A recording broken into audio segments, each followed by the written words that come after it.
নমস্কার, আমি চন্ডিমা বলছি। আশা করি আপনারা ভালো আছেন, সুস্থ আছেন। আজকে আমি এমন একটি টোটকা বলবো, সেই টোটকাটি হলো আপনার স্বামী আপনার উপর রেগে থাকে সব সময়, আপনার ভালো মন্দ কথাতেই আপনার ভয় লাগে যে এই কথা বলবো হয়তো রেগে যাবে। সেই স্বামী যাতে আপনার সঙ্গে ভালো ব্যবহার করে সেরকম একটি টোটকা আমি আজকে বলবো, যে আপনার স্বামীর কী এমন টোটকা যে বা কী এমন জিনিস আপনার স্বামীর বালিশের নিচে রেখে দিলেই আপনার স্বামী আপনার সঙ্গে 5 মিনিটের মধ্যেই সুমধুরভাবে সম্পর্কের মধ্যে এত সুন্দর কথা, এত সুন্দর আচরণ করবে।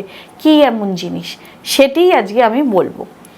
তো আগেই বলতে চাইছি যে টোটকাগুলো আমার বলার একটাই উদ্দেশ্য, মানুষের পাশে দাঁড়ানো, মানুষকে বিপদে সাহায্য করা এবং মানুষের সমস্যার সমাধান করা।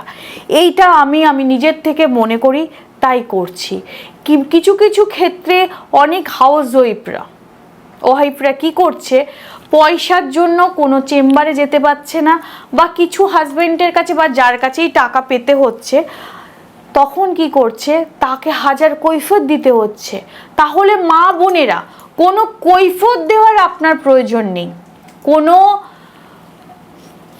কারোর দরবারে আপনার যেতে হবে না, কোনো তান্ত্রিকের কাছে যেতে হবে না। আমি যে টোটকাটি বলছি সেটা করুন, দেখবেন আপনার ভালোবাসার মানুষ এবং আপনার প্রিয় হাজবেন্ড আপনার সঙ্গে এত সুন্দর সুসম্পর্কে জড়িয়ে যাবে যে একটি ছোট্ট একটি জিনিস যেটা বালিশের নিচে রাখলেই হবে। কিন্তু তার জন্য আপনাকে টোটকাটি করবেন এবং বালিশের নিচে রেখে দেবেন, সেটা করলে হবে না। তার জন্য আপনাকে শুদ্ধ বস্ত্রে, শুদ্ধ চিন্তা ভাবনায়, শুদ্ধ মনে এই টোটকাটি করতে হবে। টোটকাটি হলো, আপনি কোনো দশকর্মার দোকান থেকে আপনি যে রুমাল ইউজ করেন, সেই রুমালে একটি লাল শালু কাপড় ওই মাপে নিয়ে আসবেন, আর একটি হলুদ শালু কাপড়।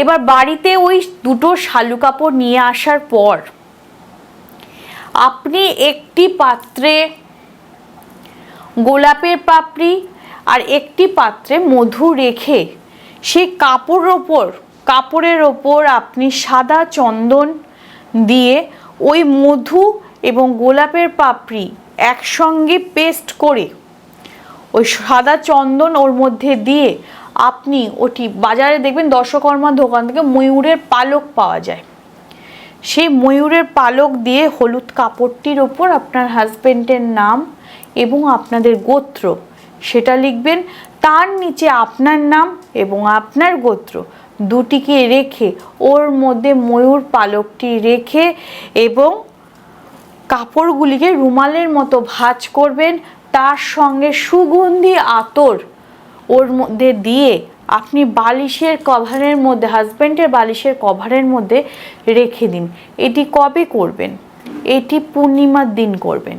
ঘোর পূর্ণিমা, সারাদিন পূর্ণিমা লেগে রয়েছে, সেই পূর্ণিমার দিন করুন। দেখবেন আপনার স্বামী আপনাকে খুব ভালোবাসবে। কিন্তু একটা পূর্ণিমা করলেই হবে না, পর 5টি পূর্ণিমাতেই এটা করতে হবে। একটা পূর্ণিমা প্রথম করার থেকেই আপনি রেজাল্ট পেয়ে যাবেন, কিন্তু কমপ্লিট করতে হবে আপনাকে 5টা পূর্ণিমায়।